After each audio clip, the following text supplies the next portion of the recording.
जय श्री राम।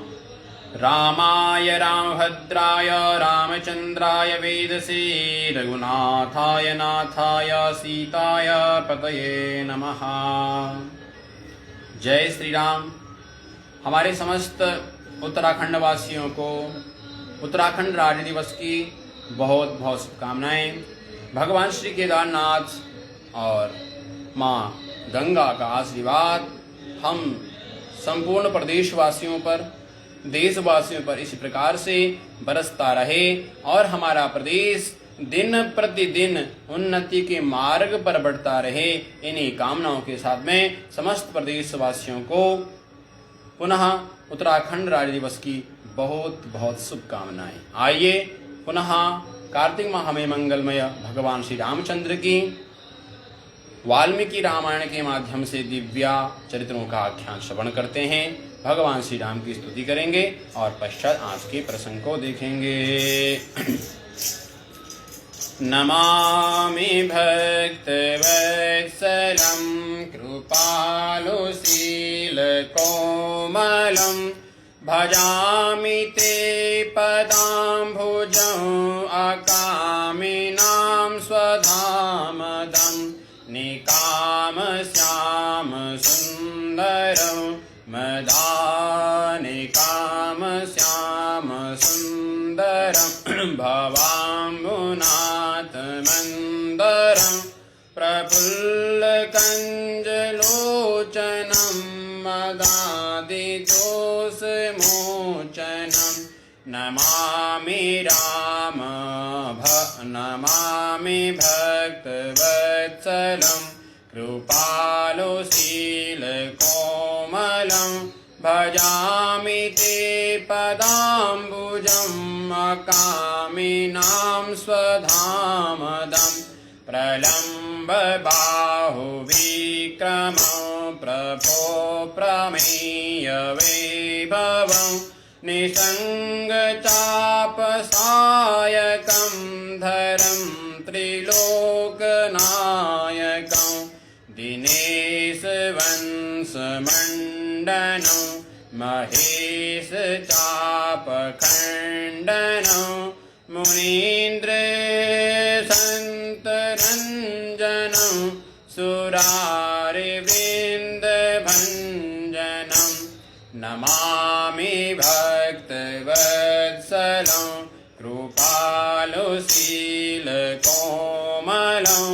भजामि ते पदाम्बुजं अकामिनां स्वधामदं मनोजवैरिवन्दितं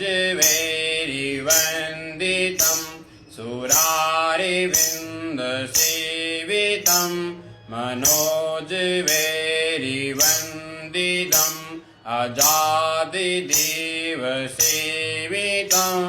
विशुद्धबोधविग्रहं समस्तदूषणापहं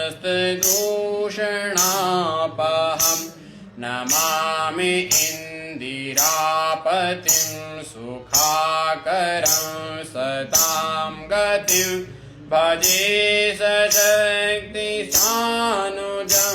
शचीपतिं प्रियानुजम् नमामि भक्तवत्सलं कृपालुशीलकोमलं भजामि ते पदाम्बुजं अकामिनां स्वधामदम् त्वदिङ्ग्रमूलयेन भजन्ति हीनमत्सरा पतन्ति नो भवार्णवे वितर्कवीचिसङ्कुले विभक्तिवासिनः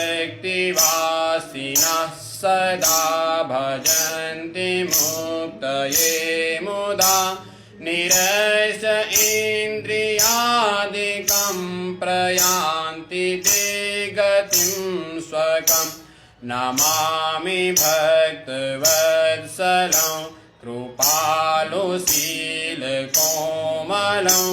भजामि ते पदाम्बुजं अकामिनां स्वधामदम् तमेक अद्भुतं प्रभुं निरीहमेश्वरं विभुं जगद्गुरुं च शाश्वतं तुरीयमेव केवलं भजामि भाववल्लभं कुयोगिनां सुदुर्लभं स्वभक्तिकल्पपादपं समं सुसेव्यमन्वहं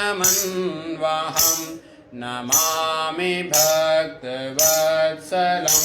कृपालुशीलकोमलं भजामि ते पदाम्बुजं अकामिनां स्वधामदम् अनुपरूपभूपतिर्नतोऽहमुर्विजापतिं प्रसीद मे नमामि ते पदाब्जभक्ति देहि मे पठन्ति ये स्तवं इदं नारदेन ते पदं व्रजन्ति नात्र संशयं त्वदीयभक्तिसंयुता नमामि भक्तवत्सलं कृपालुशीलकोमलं भजामि ते पदाम्बुजं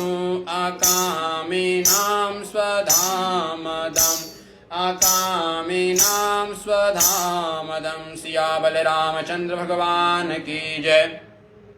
रामाय रामभद्राय रामचंद्राय वेदसे रघुनाथाय नाथाय सीताय पतये नमः। आइए पुनः इस कार्तिक माह को मंगलमय करते हुए हम सभी के आराध्य भगवान श्री रामचंद्र जी की मंगलमय कथाओं का आख्यान, मंगलमय प्रसंगों को हम श्रीमद् आदि गुरु श्री वाल्मीकि जी के द्वारा रचित श्री वाल्मीकि रामायण के माध्यम से श्रवण कर रहे हैं। आइए आज पुनः इस प्रसंग में प्रवेश करते हुए, कल हमने देखा था महाराज दशरथ ने प्रतिज्ञा की और महाराज दशरथ ने यह प्रतिज्ञा की कि मुझे पुत्र प्राप्ति के लिए सर्वप्रथम अश्वमेध यज्ञ करना चाहिए। अब यहाँ पे प्रश्न ये खड़ा हुआ था, महाराज दशरथ को पुत्र प्राप्ति के लिए पुत्रेष्ट यज्ञ करना चाहिए था, परंतु महाराज दशरथ कहते हैं कि मुझे पुत्रेष्ट यज्ञ से पहले सुदार्थम वाजमेधेन किमर्थम नैजाम्यहम्, मुझे पुत्र प्राप्ति के लिए पहले अश्वमेध यज्ञ करना चाहिए। अब अश्वमेध यज्ञ क्यों करना चाहिए भाई? पुत्र प्राप्ति के लिए पुत्रेष्ट यज्ञ, परंतु अश्वमेध यज्ञ एक ऐसा यज्ञ है, हमारे जितने भी यज्ञ हैं संपूर्ण यज्ञों में सर्वश्रेष्ठ यज्ञ है अश्वमेध यज्ञ। अश्वमेध यज्ञ करने से जीव के जन्म जन्म के कल्प कल्पांतर के समस्त पापों का हरण हो जाता है। तो दशरथ जी कहना चाहते हैं, मेरे इस जन्म में नहीं तो अगले जन्म में अथवा मेरे पूर्व जन्म में जितने भी पाप हुए हैं उन समस्त पापों का विध्वंस करने के लिए, उन पापों को मिटाने के लिए मैं पहले अश्वमेध यज्ञ करूंगा, क्योंकि ना जाने किस रूप में और कैसे कैसे गलतियां हो जाती हैं। उन समस्त गलतियों को माफी करने के लिए और उन समस्त दुष्प्रमाणों का, यानी कि जो उनके द्वारा मुझे दुष्प्रमाण प्राप्त हो रहा है, उन सब को दूर करने के लिए पहले अश्वमेध यज्ञ किया जाए। अश्वमेध यज्ञ करना है तो अश्वमेध जो यज्ञ है यह होता है 1 वर्ष का, 1 वर्ष तक चलने वाला यह अश्वमेध यज्ञ। और यह अश्वमेध यज्ञ किया जाता है नदी के घाट पे। तो कहाँ करना चाहिए? तो महाराज अपने कुल गुरु वशिष्ठ जी के कहने पर, महर्षि श्रृंग ऋषि के कहने पर, यह सरव्या तीरे सरस्वत्या तीरे यज्ञ भूमिर विधिर्यताम, सरयू जी के तीर पे जो मनोरमा गंगा है, उस मनोरमा गंगा जी के उत्तर मार्ग में यानी उत्तर घाट पे यह यज्ञ करना चाहिए। और इस यज्ञ के लिए महर्षि श्रृंग को बुलाया गया। महर्षि श्रृंग जी जब आएंगे तो उनके हाथों से जब यह आहुति पड़ेगी, उनके हाथों के द्वारा जब यह यज्ञ किया जाएगा तो इस यज्ञ के द्वारा महाराज दशरथ को पुत्र की प्राप्ति होगी। इसलिए महाराज दशरथ ने अपने कुलगुरु वशिष्ठ जी से सारी अपनी बातें बतलाई, अपने समस्त विधाओं को उनके समक्ष में रखा। कहा कि महाराज, प्रभु कृपा से मेरे घर में सब कुछ है, अन्न है, धन है, सब भरपूर है, राज्य पाठ भी सब चल रहा है, परंतु मेरे घर में केवल एक चीज नहीं है। क्या है? पुत्र नहीं है। मम लालप्यमानस्य श्रुतार्थम नास्ति मे सुखम। प्रभु कृपा से सब कुछ है, परंतु मेरे घर में पुत्र नहीं है। मेरे बाद इस राज्य पाठ का भोग कौन करेगा? मेरे बाद मेरे पितरों को पिंडदान कौन प्रदान करेगा? उनका तर्पण तीर्थ कौन करेगा? इसलिए मम लालप्यमानस्य, मेरे मन में एक ऐसी लालसा है कि मुझे लाला चाहिए। अब लाला की प्राप्ति करनी है, तो लाला की प्राप्ति के लिए महाराज दशरथ बड़े चिंतित हैं और दशरथ जी ने सोचा कि मुझे पहले अश्वमेध यज्ञ करना चाहिए और अश्वमेध यज्ञ करने के पश्चात फिर पुत्रेष्ट यज्ञ करेंगे। और उसके पश्चात जो महाराज दशरथ के मंत्रिमंडल में से जो 8वें मंत्री हैं, जिनका नाम है सुमंत मुनि, ये बड़े प्रसिद्ध हैं और शास्त्रों की ज्ञाता के साथ साथ में नीति शास्त्र, राजनीतिक और धर्मशास्त्र के साथ साथ में अर्थशास्त्र के बड़े विद्वान हैं। इन्होंने कहा, महाराज, मैंने पूर्व में सुना था संतों से, किन संतों से? सनकादि ऋषियों से मैंने एक प्रसंग सुना था। सनत कुमारो भगवान पूर्वम कथितवान कथा। सनकादि ने पूर्व में एक कथा कही थी कि जब महाराज दशरथ जी को पुत्रेष्ट यज्ञ करना होगा पुत्र प्राप्ति के लिए, तो उनका जो यज्ञ किया जाएगा वह महर्षि श्रृंग के द्वारा किया जाएगा। जब महर्षि श्रृंग आएंगे और इस यज्ञ को करेंगे, तब जाकर के उनके घर में पुत्र की प्राप्ति होगी। और उसके पश्चात कल हमने देखा था महाराज ऋषि श्रृंग का पूरा जीवन हमने कल देखा। अब महाराज ऋषि श्रृंग को महाराज दशरथ अपने संपूर्ण राजपाट यानी कि अपने सैनिकों के साथ में गए और अंगद देश जाकर के अंग देश के राजा रोमपाद से उनसे विनती की, क्योंकि रोमपाद के जवाई जी हैं। उनसे विनती की और कहा, मैं पुत्र प्राप्ति के लिए यह करना चाहता हूं, तो मुझे अपने राज्य में आप अपने दामाद और आपकी पुत्री शांता को भेज दीजिएगा, जिसके कारण मेरा यज्ञ संपूर्ण होगा। महाराज रोमपाद से प्रार्थना की गई। तब महाराज रोमपाद ने अपने दामाद और अपनी कन्या महाराज दशरथ जी के साथ में अयोध्या नगरी में भेजी। जब अयोध्या नगरी में आए तो महाराज दशरथ ने संपूर्ण प्रजा के साथ में उनका स्वागत किया। शंख दुंदुभिर्हृदये पुरस्कृत्वा द्विजर्षभा। शंख का नाद हुआ, शंख नाद हुआ, घंटा नाद हुआ और महाराज सिंह को बुलाया गया। महाराज सिंह को बुलाने के पश्चात उन्होंने ततः काले बहुतिथे कस्मिश्चित् सुमनोहरे वसन्ते समनुप्राप्ते राज्ञो यष्टुम मनोभवत। महाराज सिंह को बुलाया गया और महाराज सिंह के आने के पश्चात सभी लोगों ने मिलकर के यह विनती की, महाराज आप हमारे यहाँ पर आए हैं, तो अब हम चाहते हैं कि आपके हाथों के द्वारा ही यह अश्वमेध यज्ञ किया जाए। अश्वमेध यज्ञ करने के लिए महाराज दशरथ ने जब महर्षि सिंह का वर्णन किया, उनको नमन किया, उनका पूजन किया, उसके पश्चात उनसे कहा, आप अश्वमेध यज्ञ के लिए अश्व को छोड़ दीजिएगा और उसके साथ साथ में अश्व की रक्षा करने के लिए अनेकों पार्षदों को उनके साथ में भेजिए। और जब वह काल आएगा यानी कि जब समय आएगा, तब समय के अनुसार हम इस अश्वमेध यज्ञ को प्रारंभ करेंगे, क्योंकि अभी समय नहीं आया। तो समय कब आएगा? ततः काले बहुतिथे कस्मिश्चित् सुमनोहरे वसन्ते समनुप्राप्ते राज्ञो यष्टुम मनोभवत। जब पुनः वसंत ऋतु आएगी तो वसंत ऋतु में यह यज्ञ किया जाएगा। अब वसंत ऋतु में यह यज्ञ क्यों जाएगा? क्योंकि वसंत ऋतु है। वसंत का मतलब वस अंत, बस वस अंत, अंत क्या है? तो अंत एक ही है, भगवान श्री राम। भगवान श्री परमात्मा ही अंत हैं और सब तो आदि हैं। इसलिए अंत अंत वसंत वस अंत में ही परमात्मा है।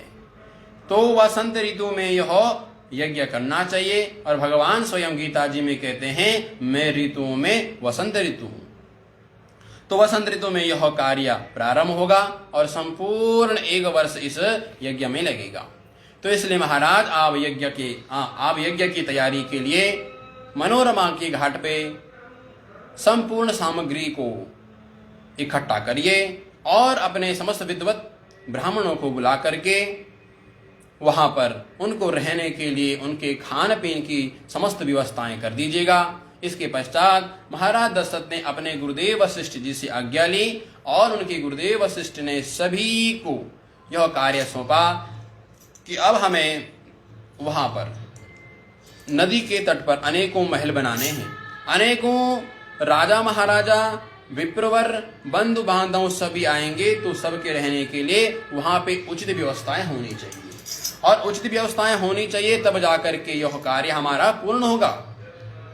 महाराज दशरथ ने कहा, जब यज्ञ पूर्ण हो तो उस यज्ञ में विशेष हमें ध्यान यह रखना चाहिए कि किसी प्रकार से किसी का अनादर ना हो और किसी का अनादर हमें नहीं करना है। यज्ञ हमारा पूर्ण होना चाहिए, चाहे वो कितने भी लोग वहां पर आ जाए, चाहे कोई मांगने वाले हैं, चाहे किसी प्रकार के लोग हैं, सभी का हमें वहां पे सम्मान करना है और सभी को स्नेह पूर्वक वहां पर हमें उन्हें प्रार्थना करते हुए वो जिस चीज की याचना करेंगे सब उन्हें प्रदान करना है, किसी का अनादर ना हो पाए। अब आजकल लोग क्या करते, देने वाले तो बहुत हैं, परंतु जब देते हैं तो घमंड में आकर के बस हमारे से बड़ा कोई नहीं है, हम ही सबसे बड़े। तो ऐसा घमंड किसी के अंदर में नहीं आना चाहिए, चाहे वो 1 बार मांगे चाहे 2 बार मांगे, सबको दो। आजकल के लोग तो घमंड से भरे हुए हैं और अपने से बड़ा किसी को मानते नहीं हैं। इसलिए जो याचना की जाए, जिसको जो चाहिए उसे वह सामग्री आप प्रदान करना, चाहे वह याचक है चाहे राजकुमार है, किसी भी प्रकार की किसी को कमी नहीं होनी चाहिए। अगर किसी प्रकार किसी को कमी हो जाएगी तो हमारी निंदा होगी, इसलिए हमें विशेष रूप से इस बात का ध्यान देना है। महाराज वशिष्ठ जी के द्वारा कहने पर अब यज्ञ मंडप की मंगलमय तैयारी की गई। वहां पर यज्ञ मंडप का निर्माण हुआ और दूर दूर के समस्त राजाओं को अब उन्होंने न्योता भेजना प्रारंभ किया। जब दूर दूर के राजाओं को न्योता भेजना शुरू किया तो कहते हैं सर्वप्रथम जो न्योता भेज दिया गया तो वो सबसे प्रथम न्योता भेजा मिथिलाधिपति को। मिथिलाधिपतिं शूरं जनकं सत्यवादिकं पूर्वं संबंधिनं ज्ञात्वा ततः पूर्वं ब्रवीमिते। जो महाराज दशरथ ने यज्ञ के लिए सर्वप्रथम न्योता भेजा, यह सर्वप्रथम न्योता महाराज दशरथ ने भेजा है मिथिलाधिपति, मिथिला के राजा महाराज जनक जी को। सर्वप्रथम जनक जी को ही इन्होंने न्योता भेजा।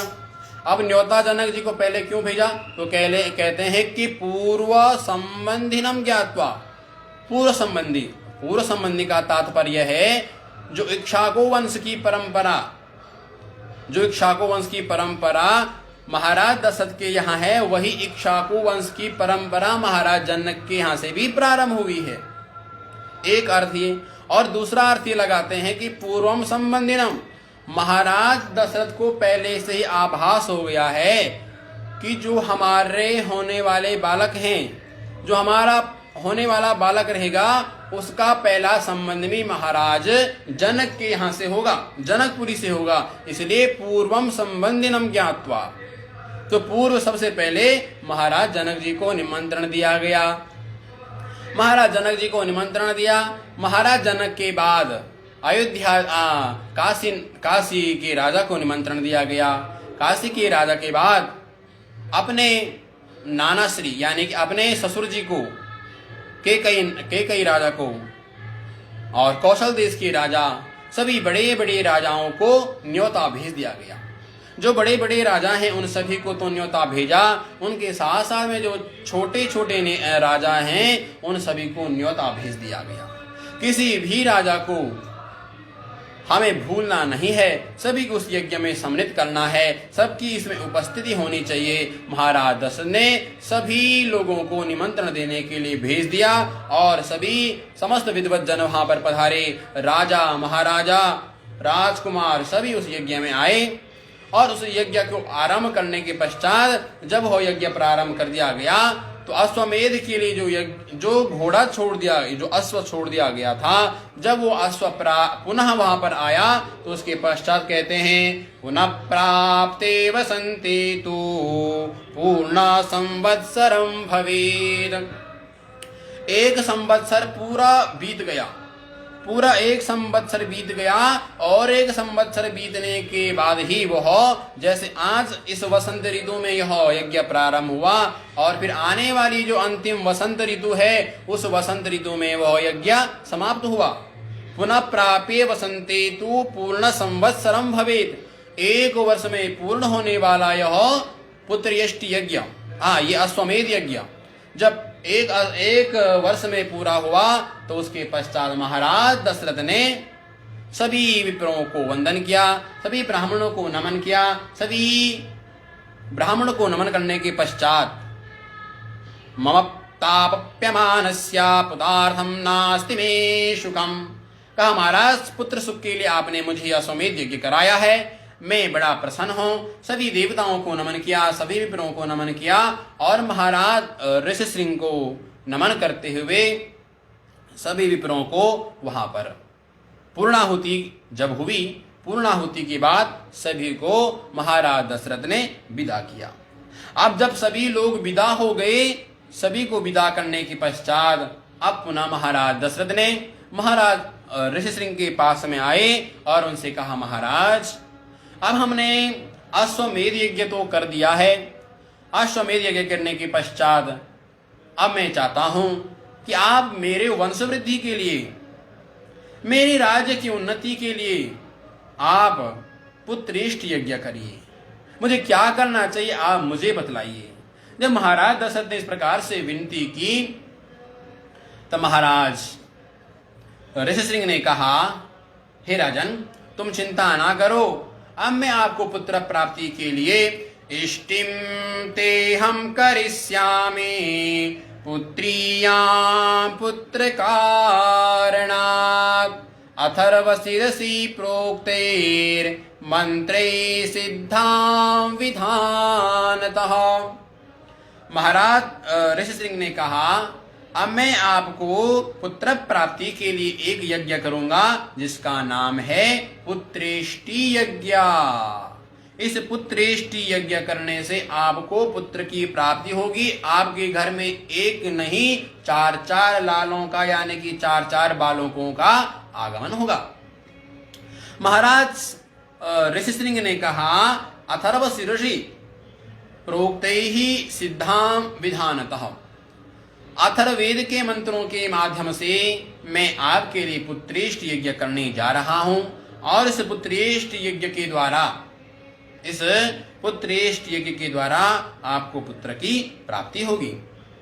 यह कह करके महाराज ऋषिशृंग ने अब पुत्रेष्ट यज्ञ की सामग्री इकट्ठा करने के लिए कहा। सभी लोगों ने अब पुत्रेष्ट यज्ञ की सामग्री इकट्ठा की और सभी लोग पुनः पुत्रेष्ट यज्ञ के लिए उपस्थित हुए। यह पुत्रेष्ट यज्ञ केवल एक दिन का होता है और एक दिन में भी केवल और केवल 2 घंटे का, 2 घंटे में यह पुत्रेष्ट यज्ञ संपूर्ण हो जाता है। तब महाराज ऋषिशृंग ने अब पुत्रेष्ट यज्ञ किया। अब जब पुत्रेष्ट यज्ञ किया तो पुत्रेष्ट यज्ञ में सभी देवताओं का आह्वान किया गया। अब सभी देवता जब एकत्रित हुए, सभी देवता जब एकत्रित हुए, अपने अपने भाग को ग्रहण करने के लिए सभी देवता जब एकत्रित हुए तब महाराज सभी देवताओं ने एक ही विषय पर चर्चा की। वह चर्चा यह थी वर्तमान में जिसको यानी कि जिसका सबको भय है, जिससे सारी पृथ्वी कांपती है, ऐसा सबसे बड़ा रोग है रावण। ये रावण के त्रास से, रावण के द्वारा सभी के सभी क्या थे? पीड़ित थे। जब रावण के द्वारा सभी के सभी पीड़ित हैं, तब रावण के द्वारा जब सब पीड़ित हैं, सभी देवता पीड़ित हैं, सभी देवताओं ने ब्रह्मा जी से कहा, हे ब्रह्मदेव, आपने ही रावण को यह वरदान दिया है और आपके वरदान देने के कारण ही हम सबको यह दुख सहना पड़ रहा है। रावण हम सभी को त्रास देता है, हम सभी को रावण परेशान करता है। हे ब्रह्मदेव, ये सब आपके ही कारण हुआ है, आपने ही उसे वरदान दिया है। उसी समय वहां पे देवताओं के गुरु बृहस्पति आए।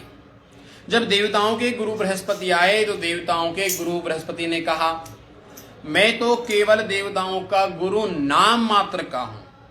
क्या? देवताओं का गुरु मैं केवल नाम मात्र का हूं? अरे रावण के यहां तो मुझे हर दिन जाना पड़ता है, और जब मैं रावण के यहां जाता हूं पूजा करने के लिए, तो रावण के सेवक मुझे डांटते हुए, मुझे फटकारते हुए कहते हैं, स्वल्पम जलपम बृहस्पति जन्मते नेसा यथा वज्रिणः। अरे रावण के जो सेवक हैं, जो उसके पहरेदार हैं, वो मुझे डांटते हैं, हे स्वल्मति, हे बृहस्पति, हे जन्मते, नेसा यथा वज्रिणः। यह इंद्र की सभा नहीं है कि जब भी तुम चाहो तब कुछ भी करो। ये इंद्र की सभा नहीं है, इसलिए शांत होकर के बैठो। चंद्रमा कहते हैं मेरी स्थिति है, चंद्रमा कहते हैं कि मुझे भी रावण से त्रास है। क्या त्रास है? जब मैं रावण के यहाँ पर जाता हूं तो रावण के सेवक मुझे डांटते हैं, मुझे डांटते हुए फटकार लगाते हैं, न बोल चंद्र मंद बुद्धिमती, इंद्र की सभा नहीं। कहते हैं, हे मंदमती, हे अल्पमती, हे चंद्र, हे बुद्ध के बालक, ज्यादा मत बोल, ज्यादा बुद्धिमानी यहां मत दिखा। ये इंद्र की सभा नहीं है, ये रावण की सभा है, यहां पर शांत होकर के बैठो। ये तो देवताओं की स्थिति है। अब सभी देव शंकर जी, देवों के देव महादेव। अब महादेव की ऐसी दशा है, महादेव अपना पूजन कराने के लिए रावण की लंका में स्वयं जाते हैं। अपनी पूजा कराने के लिए महादेव स्वयं रावण के यहां जाते हैं। अब एक दिन एक भक्त ने कहा, प्रभु आप तो रावण के आराध्य हैं, रावण तो आपका चेला है, और जब रावण आपका चेला है तो आपको उसके घर पूजा कराने के लिए क्यों जाना पड़ता है? रावण कैलाश पर आकर के ही पूजा क्यों नहीं करता है?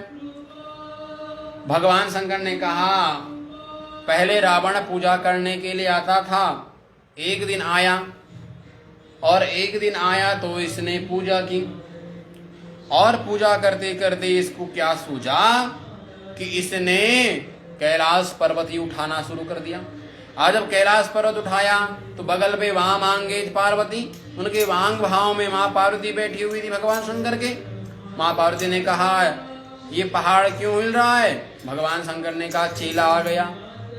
अब इसने पहाड़ हिला दिया तो कहा कि जिस चेले के घर पे आने से घर में भूकंप आ जाए तो ऐसे चेले के यहाँ हमें खुद ही चले जाना चाहिए। इसलिए भगवान शंकर ने कहा कि मेरे घर में कोई विघ्न बाधा ना बने, घर में दोबारा भूकंप ना आए, इसलिए हम पूजा कराने के लिए लंका में ही चले जाते हैं। क्योंकि जब एक खोपड़ी वाले के मन में इतनी भावनाएं आती हैं, तो जिसके 10 खोपड़े हैं, जिसके 10 सिर हैं, तो उसके अलग अलग खोपड़े में क्या क्या विचार आते होंगे। इसलिए भगवान शंकर ने कहा कि मैं अपनी पूजा कराने के लिए स्वयं कहाँ जाता हूँ? लंका में जाता हूँ कि दोबारा ऐसा भूकंप न आवे। अब ब्रह्मा जी ने कहा, भाई देखो वरदान तो मैंने उसको दिया है, परंतु मेरी भी स्थिति ठीक नहीं है। क्यों, आपकी क्या स्थिति है? तो ब्रह्मा जी ने कहा, मैं वेद पाठ करने के लिए जब जाता हूँ, कहाँ पे जाता हूँ वेद पाठ करने के लिए? तो वेद पाठ करने के लिए जब मैं रावण के यहाँ पे जाता हूँ और मैं कभी समय से जल्दी चला गया और मैंने वेद पाठ प्रारंभ कर दिया, तो रावण के जो गण हैं, रावण के जो पार्षद हैं, वो मुझे डांट दें। वो कहते हैं, हे ब्रह्मन् अद्यश्च नैव समयः तूष्णीं बहिर्दीयताम्। हे ब्रह्मन्, अभी अध्ययन का समय नहीं है, चुप होकर के बाहर बैठ जाओ। जब अध्ययन का समय होगा तब अध्ययन करना, अभी आप पढ़ने का नहीं। जब तुम्हारा समय होगा तब बोलना, समय से आया करो, समय से पढ़ा करो। तो ब्रह्मा जी कहते हैं कि मेरी ये स्थिति है, मुझे भी रावण के यहाँ पे जाना पड़ता है और वहाँ पे वेद पाठ करना पड़ता है। भगवान शंकर पूजा करने के लिए जाते हैं, ब्रह्मा जी वेद पाठ करने के लिए जाते हैं। सभी देवताओं को रावण से त्रास है। अब सभी के सभी देवता भगवान ब्रह्मा जी को कोस रहे थे, सभी ब्रह्मा जी का ही दोष निकाल रहे थे। अब ब्रह्मा जी तो कुछ बोल नहीं पा रहे थे क्योंकि ब्रह्मा जी से गलती हुई है। अब ब्रह्मा जी जब गलती हुई है तो ब्रह्मा जी मन ही मन सोच रहे थे, बड़े दुखी हुए ब्रह्मा जी। जब ब्रह्मा जी दुखी हुए तो भगवान श्री हरि विष्णु जी को ब्रह्मा जी का दुख देखा नहीं गया, क्योंकि भगवान के पुत्र ही हैं ब्रह्मा जी। वैसे तो संपूर्ण विश्व भगवान के ही पुत्र हैं, परंतु ब्रह्मा जी ही भगवान श्री हरि के नाभि कमल से, कमल के माध्यम से प्रकट हुए हैं। इसलिए ब्रह्मा जी का दुख भगवान से देखा नहीं गया और भगवान उसी समय सभी के देखते देखते एतस्मिन्नन्तरे विष्णुः रूपं यातो महामतिः। उन सभी के देखते देखते भगवान श्री विष्णु ही चतुरानन शंख चक्र गदा धारण किए हुए, पीताम्बर धारण किए हुए, वैजयंती माला भगवान के गले में है। भगवान श्री विष्णु वहां पर प्रकट भये। देवताओं ने भगवान विष्णु की स्तुति नहीं की, भगवान विष्णु की किसी ने स्तुति नहीं की, किसी ने उनका स्तवन नहीं किया, परंतु अपने पुत्र का दुख भगवान विष्णु से देखा नहीं गया, इसलिए भगवान विष्णु वहां पर प्रकट भई। जब भगवान विष्णु वहां पे आए तो सभी देवताओं ने भगवान विष्णु को नमन किया और सभी ने अपनी बात रखी। भगवान ने कहा, हे देवताओं, तुम अब चिंता ना करो, अब मैं आ गया हूं। अब आप क्या? भयं त्यज भद्रं वो हितार्थं युधि रावणं। हे भद्र, हे देवताओं, आपका कल्याण हो, आप अब चिंता ना करो, अब आप बिल्कुल भी चिंता ना करो। भद्रम हितार्थायाम युधि रावणम। अब मैं आपके हित के लिए मैं रावण से लड़ूंगा, मैं रावण को मारूंगा। अब ये समझो कि युधि रावण, एक अर्थ ये भी युधि रावण, अब रावण का अंत हो गया, यानी कि अब रावण की मृत्यु हो गई। अब देवताओं ने कहा, रावण की मृत्यु कैसे? तो भगवान के संकल्प मात्र से ही मृत्यु हो जाती, भगवान के संकल्प मात्र से ही रावण की मृत्यु, भगवान के संकल्प मात्र से ही अनेकों ब्रह्मांड क्या हो जाते हैं? हाँ, अनेकों ब्रह्मांडों का निर्माण हो जाता है, अनेकों ब्रह्मांडों का ध्वस्त भगवान के संकल्प मात्र से हो जाता है। इसलिए भगवान ने संकल्प ले लिया कि हितार्थम युधि में रावणम। अब रावण का अंत हो चुका है। सभी ने कहा, प्रभु रावण तो है, रावण से बड़े तो उसका पुत्र मेघनाथ है, वो तो और भी भयंकर है। मेघनाथ के साथ साथ में उसके भाई कुंभकर्ण, उसके मंत्रिमंडल हमें बड़ा त्रास देते, एक से एक बढ़ के। भगवान ने कहा, तुम चिंता ना करो, सब पुत्र पौत्र, मैं उसको पुत्र को भी मारूंगा, उसके पौत्र, उसके पोते भी बड़े हैं, उसके पोतों को भी मारूंगा। समात्याम सौमंत्रिणः, मैं उसके समस्त मंत्री गणों को भी मार दूंगा। सबांधवान, मैं उसके समस्त बांधवों का भी वध कर दूंगा, उसके सभी बांधवों को भी मैं मारूंगा। हद्वाम क्रूर दुराकूरम दुरादर्शो देवर्षीणाम भयावह। हे देवताओं, हे ऋषियों, तुम चिंता ना करो, मैं रावण को भी मारूंगा, रावण के पुत्र को भी मारूंगा, रावण के पौत्रों को भी मारूंगा, रावण के मंत्रिमंडल को भी मारूंगा, और रावण के बांधवा, उसके समस्त बंधु बांधवों को भी मैं मारूंगा। और उसके पश्चात रावण को मारने के बाद, उन सब का विध्वंस करने के बाद मैं जाऊंगा नहीं, तो क्या करेंगे? भगवान ने कहा, और लीलाओं में आकर के मैं लीला करता हूं, और लीला पूर्ण होने पर मैं अपने धाम को चले जाता हूं, परंतु इस लीला में मैं अपने धाम को नहीं जाऊंगा। तो क्या करेंगे? तो भगवान ने कहा, 10 वर्ष सहस्राणि 10 वर्ष शतानि च वत्सयामि मानुषे लोके पालयन पृथ्वीम इमाम। भगवान ने कहा, और अवतारों में तो मैं लीला समाप्त करके अपने धाम को चला जाता हूं, परंतु इस अवतार में मैं अपनी लीला को समाप्त करके अपने धाम को नहीं जाऊंगा। तो क्या करेंगे?